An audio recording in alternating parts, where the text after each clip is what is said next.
Begin the current Daf from Mesechta Shekalim Daf begin on the bottom of Tezayin Rabbeis, 3 lines up in the bottom of the Yomid, where we continue with Halacha, the next Mishnah, continuing on the theme that we had mentioned, which is the topic of this parak, Shleishas, the Shafaris. We mentioned many different things that are 13, and we continue on the theme of different things that were 13 in the Beis HaMikdash. Serious Kospas, Mekazach, and Chesed, Ta'anit, and Daf HaChaim. Krishna returning us for today's Daf. Some of the things we're discussing in today's Daf are, as we mentioned, the 13 different bowings that they would do in the Beis HaMikdash, and correlating to the 13 gates that were mentioned in the first Mishnah in the parak. Then we have a discussion regarding the Nevuah B'Cheskel HaNavi about a small flow of water that are emanating from the Kachai Kadishim, and we go into great length regarding that future water. Then the next Gemara discusses regarding the 13 tables in the Beis HaMikdash. Some of the key terms and concepts are Nisach HaMayim, which was the water that was as a special libation that was specifically on Sukkot. Generally, we had Nisach HaYayin. Then, additionally, on Sukkot, they would do pour water on the Mizbeach. And make katafrisais is the halach is that when someone has to table in the mikveh, it has to be the word mikveh actually means kaveh, which means gathered. Katafrisais is that when it's on the flow, and therefore that wouldn't be valid as a mikveh. So we begin the current Daf Tezayin Rabbeis. 3 lines up on the bottom of the Yomid. The Mishnah is describing here that we said there was 13 different places they would bow in the Beis HaMikdash. Says the Mishnah, where did they actually bow in these 13 places in the Beis HaMikdash? Says the Mishnah, you had Arba Bat Safin, you had 4 in the north of the Beis HaMikdash, Arba Bat Daram, 4 in the south, Shalosh B'Mizrach, 3 in the east, Beis B'Ma'ariv, and 2 in the west. And why in those 13 places? It would be opposite the 13 gates that there were in the Beis HaMikdash, as the Mishnah explains what these are. So a person would generally come in from the east going towards the west. So you have Dromim, you have those on the south, which are Smuchim Lamar. If you start closer to the west, you have Shar HaElyon, you have the upper gate, which is the gate that's closest to the west, that's the upper gate. Then you have Shar HaDelik, you have the gate of the kindling, which is where they would have the chamber of the wood that was in the courtyard. Through there they would bring the Atzei Marocha, the wood, for the fires that they would light on top of the Mizbeach. Then the third one is Shar HaBechayris, the gate of the firstborns, which that's where they would bring in the firstborn animals to be slaughtered in the southern part of the Beis HaMikdash. And the fourth one over there is Shar HaMayim, which is the gate of the water. It says the Mishnah, why was this one called the gate of the water? So there's 2 different interpretations. It was through this gate that they would bring the flask of water on Sukkot, which they would do as libations right there, as you can see in the picture, was by the Mizbeach. A different interpretation, Elizabeth Yaakov says, no, the reason why it's called Shar HaMayim is because B'ay HaMayim Mefakim. It's from here that the water is going to trickle. That's going to go out from beneath the threshold of the Beis HaMikdash. As the Gemara is going to explain exactly what river are we talking about here, what are we talking about that's going to be in the future. This is on the south. Now, the Mosin Batzafin, correlating on the northern part, you have Smuchim B'Ma'ariv closer to the west, again starting from the left side, you have Shar Yechanya, you have the gate of Yechanya HaMelech, you have Shar HaKarban, you have the gate of the Karban, which is from here, is where they would bring in the Kachai Kadishim, which their Shechita is in the Tzafin, in the north, so they brought it in from the northern side. You have Shar HaNashim, the gate of the women, which that's where the women would enter to do smicha on their carbon, to lean on their karbanas. And you have Shar HaShir, you have the gate of the song, which is that's where they used to bring in the instruments to play for the Levium through that Shar. Now, why is this one all the way on the left called Shar Yechanya? Because it was through that gate that Yechanya left when he went into exile, which he went into the Beis HaMikdash through this gate to take leave from the Melech Malchem HaKadosh Baruch Hu and to take permission to go into exile, and he went through that gate. Now, Sheba Mizrach, on the east, you have the famous what's called Shar Nikanor, which the Gemara in Yoma explains why this was called the Shar Nikanor, which were the gates that Nikanor had, the special gates that were there. Now, there were these 2 little gates that were within the larger gate, which was also from the count of the 13 gates. Now, although the Shar Beis HaMekid also had a pishpish, also had a small gate, that wasn't considered because that was very small. But this, even though there was 2 gates inside of it, they were considered But as the Mishnah says, echad mimina ve'echad b'smoila. The 10th and 11th, one was from the right and one was from the left. Those are considered as individual gates, although they're part of the larger gate. And then you have Mishnah B'Mayer, you have 2 in the west. Well, they didn't have a name, that's right by the Kachei Kadashim. Those didn't have any specific names. Those are the 13 gates that were in the Beis HaMikdash in the Azara, and that is why they had 13 different places that they bowed down. Now, it says the Gemara Masnit in our Mishnah that says that they bowed down 13 times correlating to the 13 gates is Abba Yosef ben Yochladi. The Amar that he says in the end of the second paragraph of Masechtas Midas, that the bowings were correlating to the 13 gates. The Ram, however, says the Gemara, like the Rabbanon. Obviously, the Rabbanon disagree on this because we have an anonymous Mishnah in the first paragraph of Masechtas Midas that they say Shibasharm Hoy Bazar, that there were only 7 gates in the Azar, and there weren't any 13 gates to say that they bowed down 13 correlated to that. So says the Gemara, Das Rabbanon, according to Rabbanon, that there were only 7 gates. Where did they have these specific 13 bowings? Why were there number 13? It wasn't correlating to the 13 gates because only 7 gates. Says Gemara, that's Kahida Tanin Taman. The 13 bowings were correlating to something else, not to the 13 gates, but rather like a Mishnah says in Masechtas Midas, Yud Gimel Pratzes Hoyuboy. There were 13 breaches that they were made in the Seirig, which was one of the types of walls that surrounded the Beis HaMikdash, that the kings of Yavin breached, and then the sons of Chashmonai went and re-fenced it and fixed it. And that's what we say that parts of Chashman, we say this in the Moed Sur, this song, that so because you connected and correlating to that, they went and they made a gezerah that there should be 13 bowings as a way of recalling this, of that the Chashmonaim went and Farzu Chemes Migdala v'Timur Chashman, that the Farzu Chemes Migdala, that's referring to the 13 breaches they made. Then the Chashmonaim went and fixed those. That's what the number 13 correlates to. Now, once we mentioned the 13 breaches that the Malchi Yavin made in the Seirig, so we're going to ultimately make a drasha regarding the Churban, because that's related to destruction of the Beis HaMikdash. Now, since the Mishnah, like we said, is like Abba Yosef, who says that there are 13 bowings correlated to the 13 gates in the Beis HaMikdash, so first we're going to bring now a Gadata that talks about the Beis HaMikdash, and we're also going to talk about that water that trickles through, like we said, Rebbe Shamayim. And then according to Rabbanan, who says that it correlates to the 13 breaches, ultimately later on the Amid, we're going to talk about things related to Korban. That's why you'll understand why we're talking about these ideas that we're talking about. But first, the Gemara Siv, it says in the pasuk that we had spoke about the Shahar Mayim.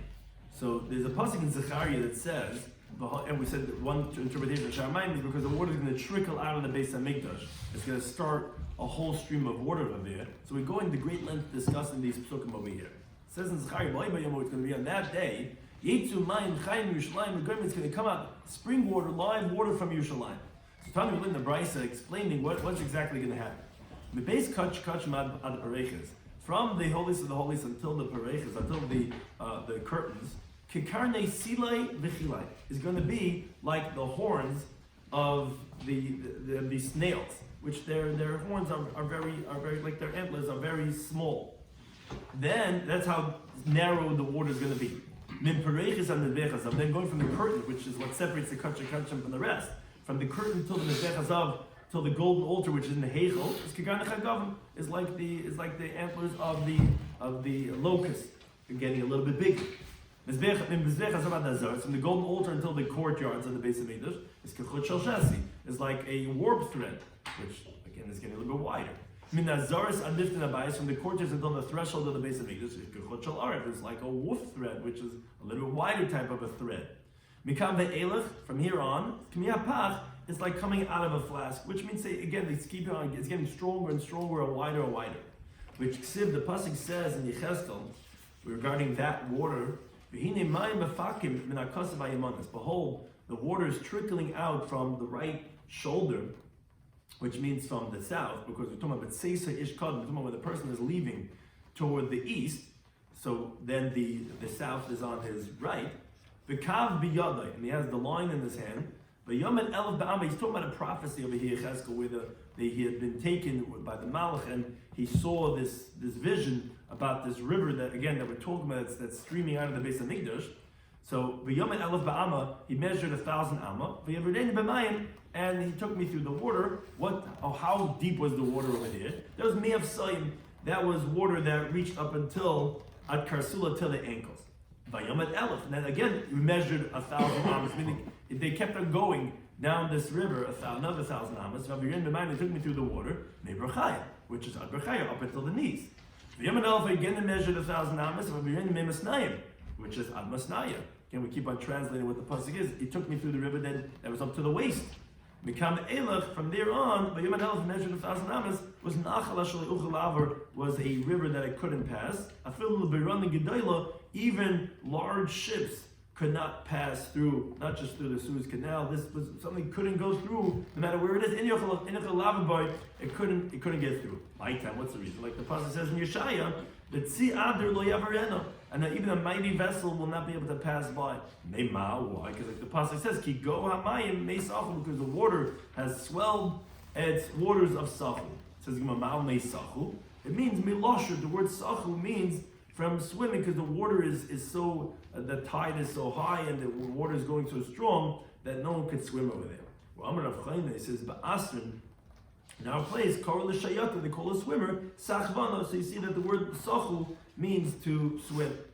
Moreover, it says in the pasuk over there in Yeshaya, in Perek Chafei, Uperes Yodav B'kirbay, that he stretched out his hands inside, Kashi Yefares HaSheich and Lishches, like the swimmer stretches out, Lishches. Mahu Lishches, it's meaning to swim, that's the simple translation, but also the word sach can mean talking.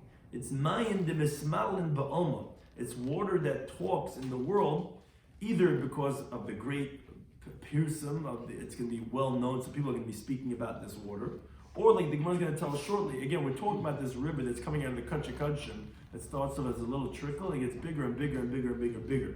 And we have Yecheskel had the prophecy also regarding this stream, and we're saying that this ends up becoming such a mighty waters, and these are waters that people speak about, either because again it's just well known, or because what it means the mismal ba'alma, it actually means to say because it causes people to talk, because people that are mute, through that water it helps them to talk, and it also has a great element of spirituality, as it's brought in the Medrash that originally the praise of God is only going to be from the water. Like we say, Nasu Naharas Kailam. And these waters are more holy than all the other ones. That's why it's Mismal and Ba'alma. So again, but it's from the terminology of Sicha, of talking. Now continue on that stream. Siva to the pasuk in Zechariah. On that day, Yimakar Niftach LeBeis David Ula Yesh Yerushalayim. On that day, there's going to be a spring, there's going to be a source that's going to open up for the house of David and for those who live in Yerushalayim. L'chatas Ula Nida. Chatas is for the purification waters, which is like when you use for the paraduma, and Nida is for when you have a menstruating woman to title. Now, Reb Shmuel Bar Nachman B'Shem Reb Yonason, he says a simple translation of the pasuk is difficult. What? Only good for David and those in Yerushalayim, and for the rest of Klai, so it's not kosher? Rather, it's a simon that it's saying that this source that goes Mibeis David V'ad Yerushalayim, from the house of David, meaning from the Beis Hamikdash, up until those who are living in Yerushalayim, that kashem l'nida l'chatas, that's still going to be valid for a nida or for that which needs for the purification waters of the paraduma. The problem is once the stream goes further down, it's already waters of mixture from rainwater, which would be kasherim l'nida, which would be kosher for a nida, but absul mechatas would be invalid for the mechatas because you need to have mayim chayim. A lot of times you're not clear about a water if it's the natural waters, the spring water is valid for mechatas, but once it's already mixed with the rainwater further down the stream, that's not going to be valid anymore for that of the mechatas, and that's why it's saying only until Yerush Yerushalayim. However, Belaza, he says differently. He says Beis David Vad Yerush Yerushalayim, from the Beis Hamikdash up until those who live in Yerushalayim is kashem l'nida u'lechatas. Mekama el from here on mekatafri saying this is already that the mountain is on a very steep incline, and the water goes down that incline. That's going to be invalid for nida and lechatas because it has to be gathered in one place to be kosher as a mikvah. And since it's not going to be, it's going to be invalid. So again, either it'll be problematic for mechatas, or even for that of Nida. But again, that's why it says Leish Bishlam, because only up until there are the waters either spring water or gathered water. But further than that, it's going to be invalid. Now, moreover, once we brought those psukim in Yecheskel, so we expound those psukim that talk about the waters and the seas that are around Eretz Yisrael. Except it says in the pasuk, and he said to me, the Malach, these waters again that are coming out, that are trickling out, starting from the Beis Hamikdash, which continues further and further out, is going to go to other bodies of water that are existing around the area too. It's going to go out to the eastern Galilee. What is that referring to? Zayam Shel Samchu. That refers to the Sea of Samchu, because there were 7 seas that surround Eretz Yisrael, and is expounding that the Galila HaKadmona is the Yama of Safchi, which is close to the Galilee. The Yardu, and the Ger says Al Rava, and it's going to go down to the plain. Zayam Shel Tzvaya, that's the Sea of Tvei, which is the Kinneret. Uvo HaYam, it's going to come to the sea. Zayam HaMelch, it refers to the Dead Sea. And the Yama HaMutzam, to the expanding sea, what's that? Zay Hayam HaGadol, that's the Great Sea, referring to the body of water that goes from Eretz Yisrael to the other countries. The Yam HaKanya is what's known as the Mediterranean. Now, why is it called the expanding sea? Because there was 2 times that it overflowed over the world. One was in the generation of Enosh. The one was in the generation of the dispersion. As the Gemara says, this is the first time in the day of Enosh, Yotza ad Calabria. It went till Italy. Ubishnia, Yotza ad Cape Babria. And the second time it went till the coast of North Africa. However, he says, Yotza ad Cape Babria. The first time it went till the coast of North Africa. Ubishnia, Yotza ad Akwa ad Yafa. And the second time it went up until Akwa and until Yafa. And where do you see this?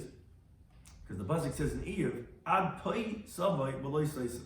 Until here will come and no more, which the word Pai is like Kai, which means here, Ad Akoi Tavai V'Loi Seisav. Until Akoi is going to come and no more, because that's the boundary of Eretz Yisrael, and so too Yafa. As the pasuk says, Upai Yashis B'Goin Galecha. And here will flaunt the majesty of your ways. But it says Ufai, which is Ad Yafai, Ashish going Galecha. Up until Yafa will come the majesty of the ways, but it didn't flood Eretz Yisrael. Now the Gemara wonders, Nichi Yama Rabba v'Yama de Milchai. Understand why that stream, which was sweet waters coming out of the Beis Hamikdash, why had to come to the Yam HaGadol, to the Yam HaMelech, B'Shvil HaMitkan, to sweeten the salty and putrid waters that are in those areas. But Yam the Samchoy, but the Kinneret and the Yam of Samchoy, why does the stream have to go over there? That's already sweet waters. Why does the stream have to go there? Says the Gemara, Rabbis the Gossam, to increase their fish, because through the increase of the water, they'll increase the fish over there. The Sivbe, like it says in the pasuk in Yecheskel, Lamina Tia the Gossam. According to their species will be their fish. Now the word mina over there is superfluous. Come to tell you, Lamina Minim Tia the Gossam, that for all the different types of species, there will be an increase of the fish. That's what the purpose of the stream from the Beis Hamikdash going out, even to the Sea of the Kinneret and to that of the Yam of Samchoy. Now, similarly, the Gemara brings that, just like we said, that the different types of water will increase the different types of fish. So Tanu learned that something similar today. Amar Shem Galil says, "Ma'isa shalachtu l'tzayda." There was a story that went outside. They brought me more than 300 different types of fish in one platter. Meaning, again, there's different types of fish that could be increased by the water that's coming from different places. Here specifically, we're talking about coming from the waters of the Kachi. Now it says over there regarding those waters, that the waters will be healed, meaning they'll be sweetened, because it's coming out, it's mixing with the waters of the Beis Hamikdash. It's swamps and it's ponds, and they won't be healed, they won't be sweetened, because they're given for salt. So the Gemara asks, I understand, Ksibit says in the water is going to be sweetened. Then you say at the end of the pasuk, the water is not going to be sweetened. Says the Gemara, yes, Makamhu, there is a place, Ushmoy Loyerafu, and its name is not healed, because there the waters for salt purposes, where the waters of the Kachikachim are not going to go over there. But the rest of the waters will be sweetened. Now, Ksibit says over there in the pasuk, Valanachal Yala Svasai, and the stream will go up on its edge. Mizem is on either side of the stream. Kol Yitzmachal will come out, all different types of fruit trees. Lo Yibal Lehu, its leaves will not wither. B'leita and Perioi, its fruits will not be finished off. L'chadash Yivaker, according to its months, will come out new crop. Now, Tani will learn the Braisa. Amr Yehuda. says since in this world generally grain takes 6 months to come out. And a tree, the fruits, takes 12 months. In the future, as that stream is a visual of the future, grain will come out in 1 month, and trees will come out in 2 months. My time, what's the reason? Read the pasuk. It says l'chadashav yivakir. Chadashav is a plural of months. 2 months will come out that of the trees. Now, teruah, we said, is half of what it takes for fruits, because fruits generally takes a year, and teruah takes 6 months. So therefore, if it takes that of fruits 2 months, it must be grain is going to take 1 month. That's how you know what's going to be in the future. Now, or Omer Bisi says slightly different. He says, since in this world, grain takes 6 months, and the tree takes 12 months. In the future, grain is going to take 15 days, and the tree is going to take for its fruits 1 month. Because we find there was once in history, in the days of Yoel, one of the Svarim we have in Tanakh, the Sefer of Yoel, the Tfuah came out it came out in 15 days. The grain came out. The carbon omer, and they brought from it the carbon omer, which is the barley offering on the 16th of Nisan. Now, therefore, you see, it was able to do it in 15 days, and the tree is double from that of grain, so therefore that takes 1 month. Now, in my time, what's the reason? Where do we find this? As it says in the Sefer Yoel, it says, "B'nei Tzion, the sons of Tzion, Gilu v'simchu b'Hashem Lakechem, rejoice and be glad in Hashem your God. Kinas lachem es hamoyer l'tzedakah, because He gave you the early rain for charity. V'yer lechem geshem, He had the rain come down. Moiro malkush, the early and the late rains. Barishin, in the first month that of Rosh Chodesh Nisan, the rain came down, and that's v'simchu b'Hashem. That was with the bringing of the omer, which was a period of 15 days. So you see that in 15 days we're able to have the grain, and therefore double that would be that of the fruit trees, which is going to be 1 month. Now the question is, Mama Kaimer B'Yisi. So if Yisrael says that grain takes 15 days, what's he going to, and therefore for that of fruits takes 1 month, what's he going to do l'chadashav yivakir? What's he going to do with the pasuk that says that in its months will bring the new fruits? He says it's going to take 2 months, not 1 month. Says the Gemara, no, he translates those words differently. Every single month will come out new fruits, but it's not going to take a month. Meaning 2 months, it's going to take 1 month. But chadashav, in its months, every single month will come out new ones. Not that it's a plural of 2 months. It's only going to take 1 month. Now, moreover, the pasuk says over there in Yecheskel, "V'leil trufa." Again, there's going to be trees growing on the side of this stream that's coming out of the kachim, and its leaves are going to be for a healing. So, what does this mean? Rabbi Shloimy says, "Tarfe." The healing is matzitz oli. They suck out its leaves, and that will be its medicinal healing. And the reason is because with sraf, the word sraf means mezainik. Like the word we find the word tarfe with a test is what trufa is, which tarf is like a wording of mezainis. So that's what he explains. What's the mozin? It's that you suck out the leaf, you suck out those nutrients, and that's going to be the healing of the person. Now, what's it going to do? What's the healing of the baby? So we have Rabbi Shmuel. Chanama once says, when it says it's going to be lahater peshel amal, it's going to open up the upper mouth, which the Aruch explains means it's going to give a person an appetite to eat, a desire for eating. And the other one says, lahater peshel amatan, it's going to open up the lower mouth, which means to say it's going to help a person relieve himself as a diuretic. Reb Chanin, Reb Yeshua Levi, they say a different. One says lahater pa'akaris, it's to open up the mouth of the barren women, which means the lower opening. And the other one says lahater pe'ildim, to open up the mouth of the mute, which someone who can't speak, is going to open up their mouth, which is the upper mouth. Now, we said in the Mishnah that ulamasam b'tzafin v'chulu, that we had these gates, and that's why we have the 13 places that we bow down. And we have the 13 places, and there are 4 in the north of the Azar. And like we said before, because since we mentioned the 13 breaches that the Malchi Yaman had made, so we bring this drasha for the Churban, and since our Mishnah is like Abba Yosi, that the 13 bowing down correlates to the 13 Shalom of the Beis HaMikdash, so that's when we first brought these Agadah regarding the Beis HaMikdash, and then we go back to the Rabbanan, who they hold that the 13 bowings correlate to the 13 breaches that were done by the Yevanim. So now we bring about the ideas about relating to the Churban of the Beis HaMikdash. Says the Gemara, at Moitzi, you find B'shoshal and Nebuchadnezzar Lekan. When Nebuchadnezzar came over here to take Yehoiachin, who was known also as Yechaniah, that he had made him king in place of his father Yehoiakim. Then his ministers gave him the idea to say, no, take him down also. He shouldn't be the king anymore. And that's when he then brought Tzidkiyahu HaMelech. So when he came, they sat there by the walls, by the outskirts of Antuchia, of Turkey. The Yatsa Sanhedrin Gedolei crossing. The great Sanhedrin, the great courts of the Jewish people, went towards Nebuchadnezzar. They said to him, has it already reached time for this Beis HaMikdash to be destroyed? So they said to them, look, give me the one that I made king over you, and I'll leave. Just give me that Yechanya. So they told Yochanan, the king of Judea, Nebuchadnezzar wants you.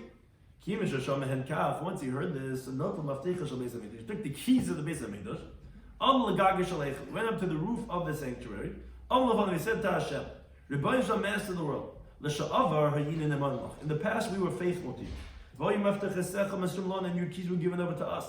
Now that we're not faithful, your keys are given to you. Now, train number one, we have two on my row. What exactly happened?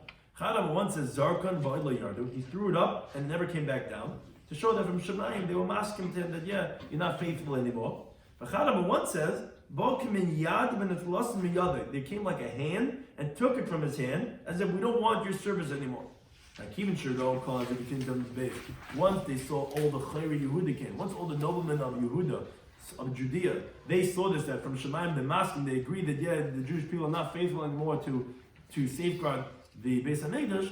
All of the Reish Gagei Sehan, they went up to the top of their roofs, the Naflu of Mesa, and they fell to their death. So this is his apostle in Yeshaya, Masa Gei Chizayin, the prophecy of the valley of Yerushalayim, Malach Ephai. What is this that was Ki Alis, the Kulach Legagis, that you all went up to your roofs, Teshuas Malaya, a full population, Ir Hamiyah, the city of all the tumult, etc., that they went and they fell to their death. That was because they saw that they're not being trusted anymore. Now we continue Halacha Gimel with the next Mishnah. Continue again, spoke from the first Mishnah regarding all the different 13 things that we had. So we said Yud Gimel Shulchan Aruch Mikdash. There were 13 tables in the Beis HaMikdash. Where do you have 13?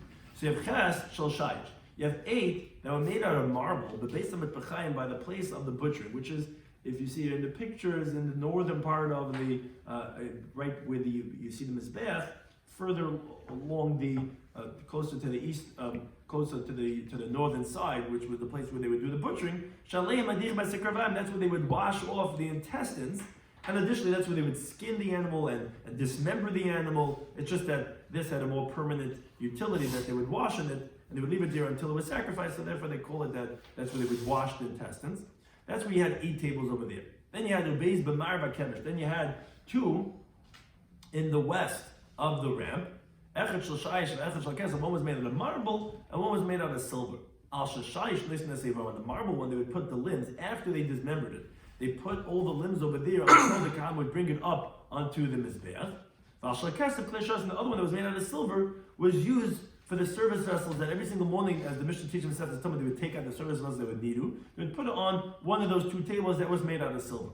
And then Ubeis B'ulam Mibefnim Pesach Habayis. Then you had 2 by the antechamber, by the entryway of the Beis HaMikdash.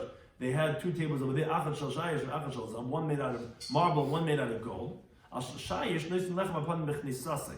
The marble one, they would put the lechem upon the shobrets when they would bringing it in. They would first put it down over there. And then the golden one when they would take it out. Why the gold when they took out and marble when they went in? Because you only elevated in areas of sanctity, we don't downgrade. So therefore, when you took it out to go on the golden one, and in the beginning it was on the marble because it had to be upgraded, and the shulchan itself is gold. Therefore, when they took it out, had to be on gold. And that's the 13th one. There was one of gold that was inside, that on it was constantly lechem all week long. Now, this was in the Mishnah, that the one that they entered into when they put the lechem upon him was made out of marble. So Tony, we actually went in the Brisa that Al Shel Kesef, a different gear, so that no, actually the one that they would put the lechem upon them when they were entering was of silver. But either way, it's still going to be Ma'al Makaydish because it's a big upgrade from silver to gold when you're taking it out. But however, Yisi B'Shem B'Shmuel Bar Yitzchak and Chananya Motiba, he brings this from B'Shem Rabbi Yechanan, that less Shel Kesef. No, it can't be like the Brisa says that the one that you brought the lechem upon was made out of silver. Nishumar Tiach, because silver causes things to heat up. Rather, it must be like the gears we have in the Mishnah, where It was made out of marble, because it was made out of silver, would heat up the bread, it would cause the bread to become moldy.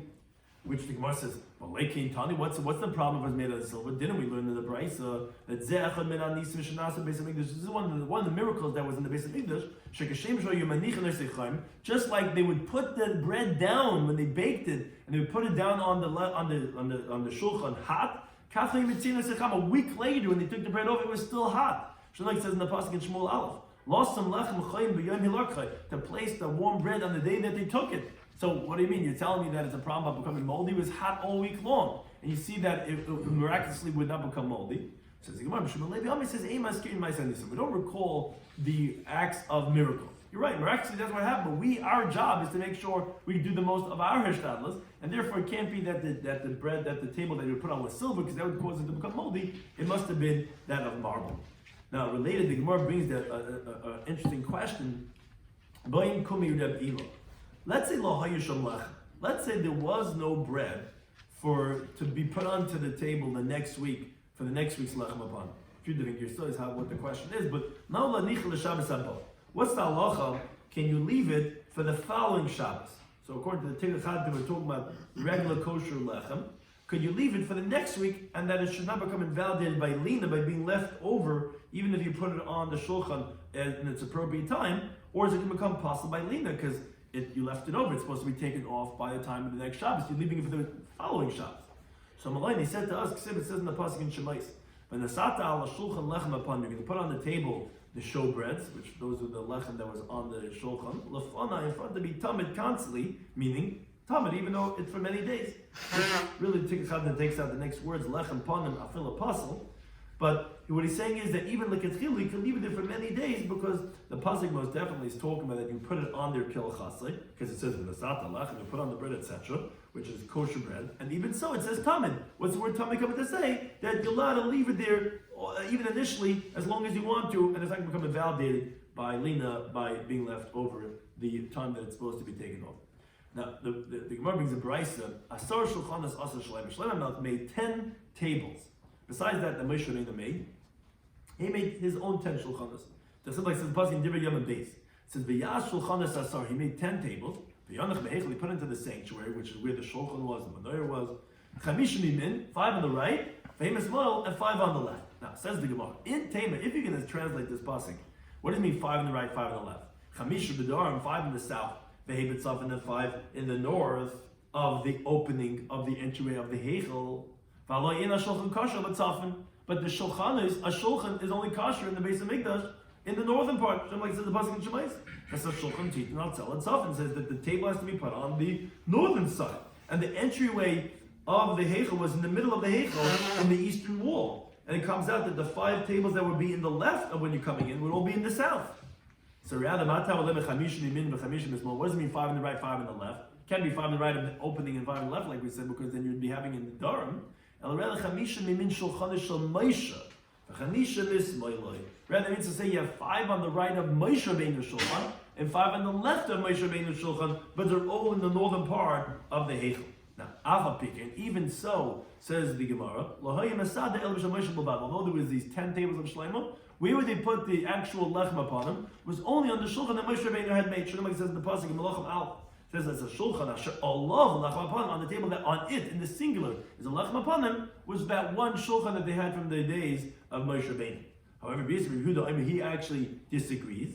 He says no, that actually they would put the lechem upon on all the shulchanos. Shlomo says in the pasuk in Dibur Yom Beis, Esal shulchanos v'aleihem lechem upon them, and the tables in the plural, and on them was lechem upon them, that the breads were on all of them. Now, Tani, we learned in the Brisa that Mizrach U'Ma'ariv Hayin Nesunim, that the tables were placed from east to west. That's Divrei Rebbe. We'll discuss this more on the next daf. It went from east to west, which means that if you're coming into the Heichel, you're coming in. This is east to west. That's picture. So you come in on the east, going from east to west. That's how the tables were placed in the Beis HaMikdash. That's the Rebbe. Rabbi Shimon, it says no. So they were placed from north to south. So the Gemara says, according to when it says it went from east to west, it makes sense. Kulam ruin l'shiur. You told me that they would use all the tables for the lechem upon them. So, as the Tig Chadna explains that this sugya is going to Maskana the way the Havamina is in the Babel Menachos Tzadiches, which the Gemara there Menachos explains at great length. This machlekes, but that they organized that the end of one table would be at the beginning of the next table, and so on and so forth. So, if so, according to the one that says that the tables were from east to west, so that's very good that you could have them all on the northern side, 10 tables, one after another, and even though you can't really have 10 tables of 20 amas in the area of exactly 20 amas, that it shouldn't go out a little bit after as we'll see in the next daf, exactly the area that the shulchan is supposed to be. You could say it's not so precise when the sugya says they were all within the first third of the heichal. But Amandam and Sav Medarm, according to one that says it went from north to south, Nimtza Shulchan Medarm, comes out that the shulchan was in the south, because the length of the 10 tables is 20 amas. The heichel itself from north to south was only exactly 20 amas. If so, it comes out that 5 of the tables were in the south, and the pasuk, like we said, is particular that the tables have to be in the north, and the Gemara remains with a question. And the Gemara is not so concerned to be lengthy with other questions which the Bavli is busy with, and to answer them according to the one who does say that Saf and Vidarm, that they're placed from north to south. Because anyways, the halacha is not like Rabbi Elazar and Shimon, rather the halacha is like Rabbi from the Schaveim, which it goes from Mizrach Ma'ariv, and in general, the Mishnah Mesechtes Menachos anonymously that Tzadivav says like Rabbi, and the Yerushalmi is not, the norm of the Yerushalmi is not to be married the Papula, Shleim the Hilchasa, like through the Babli is, and therefore that's where the Gemara leaves it by saying that yes, it would be difficult according to Babda Amar that says Saf Medarm, that you would have the 10 tables would be going into the south, and therefore it's hard to know how that would work for the halacha that the shulchanas have to be in the north. Some of this we discussed in today's daf in Shekalim Daf Zayin. We said that there was 13 places they would bow down. We said that correlated to the 13 gates that they had. Which were these 13 gates? You had 4 in the north. You had Shar Yechanya, you had the Shar of the Carbon. Yechanya is where Yechanya fled from, which we said we brought the Agadika that he threw the keys upwards and either him took it or that it never came down. You had the Shar of the Carbon, which in the north, that's where the Kachim would come. You had that where the women, the Shar Hanashim, where the women would do Smicha on the Karbanas. You had the Shar Hashir, where the instruments would be brought in. Then you had 4 in the south. You had the Shar Elim, which was the upper gate, which is the uppermost there towards the west. You had Shar Hadelik, where they would bring in the firewood for the Atzim Meracha. You had the Shar B'chayres, this is all going towards the east, starting from west to east. Shar B'chayres, where they bring in the B'chayres, the firstborn animals, the B'chayres, one of the Karbanas. And then you had the Shar HaMayim over there, which, why was it called the gate of the water? Either because that's where they would bring in the Nisach HaMayim, the water to pour the libations on Sukkot, or because Hamayim Mafachim, that's where the water would trickle out, which we brought along Agadita on Amid Aleph, where those waters got stronger and stronger. And we said that there's a difference that in this world, Tivur is for 6 months, and the tree takes 12 months. In the Olam Haba, we have 2 different interpretations. Either the grain's going to go in 1 month, and the tree's going to be in 2 months. And the reason why that the tree's going to be 2 months, because we have a pasuk that says Chadosh Shav, that Chadosh Shav Yevaker, we have the plural. Or actually, grain's going to be in 15 days, and the tree's going to be in 1 month, because we find that in the days of Yoel, that they had the Omer started in the beginning of Chodesh Nisan, and already 2 weeks later, they already had that, and a tree is double that, which is going to be in 1 month. That was the Shar HaMayim. Then we had 3 gates in the east, which you had Shar Nikanor, which with its 2 minor gates that are inside that, therefore that's 3, and you had 2 in the west, which didn't have any name. Now, according to Rabban, there were only 7 gates. So one of these 13 places that they bowed down, that correlates to something else, not to the Yud Gimel Shom, because it wasn't Yud Gimel Shom. That was the Ufar Tzuchaimis Migdalai. That's the Yevanim made the breaches 13 places in the Syrik, and then the Chashmonaim fixed those breaches, and to commemorate that, they would bow down 13 times in the Beis Hamikdash. Also, some of the things that said there in those trees that grow on the side of this river that's coming out of the Kachim, Alei L'Trufa, its leaves are for healing, which is either to open up the upper mouth, the lower mouth, for barren women, for people that are mute, and other types of healing that are brought. Next Mishnah then spoke about the 13 tables in the Beis Hamikdash. You had 8 that were made out of marble, which that was there by the Beis Hamikdash, by the butchering house, which was there towards the north of the Mizbeach, which is where they would wash the intestines. Then you had 2 by the east to the west of the ram. One was made out of silver, which where they would put the klisharas on. One was made out of marble, which they would put the limbs down on. Then you had 2 in the antechamber, which is on the opening hallway going into the heichal. You had 1 that was machlekes, either was made out of marble or silver. And the reason why we said it was marble, not silver, is because silver makes it spoil. It's gonna get moldy. There was miraculously stayed warm all week long. Yeah, you must keep my sense. We don't mention Nisan. We have to do our part. It wouldn't make sense to put on silver or to put on marble. That's when you come in, and when you come out on gold, because Ma'al Mekadosh Ve'Meridin, and then the famous one, the actual shulchan itself, which was made out of gold in the Heichel, which was with lechem aponim, was all week. And we said that you could halach to leave lechem aponim for the coming Shabbos. Not a problem about nicer. We said that Shlomo Melech himself made 10 more tables, 5 to the right, 5 to the left of that of Moshe Rabbeinu's. But because it had to all be in the north, and machlekes, did they put the lechem aponim on all the tables or only that of Moshe Rabbeinu? Additionally, the machlekes, how did they organize the tables? Did it run from east to west, going that way, east to west, or did it go north to south? The difficulty is if it ran from north to south, the Gemara remained with a question. It'd be difficult. Then you're gonna have the shulchanas because it takes up 20 amos if you're going one after the next, and then they're gonna have 5 of them are going to be in the south, and we know that, especially Kon Mandama, that you're putting it on the tables, but even if not, the Shulchan is only supposed to be in the north, and you're going to have half of them in the south. Difficult according to that Mandama, how we can resolve that. Thank you to any time for hosting us.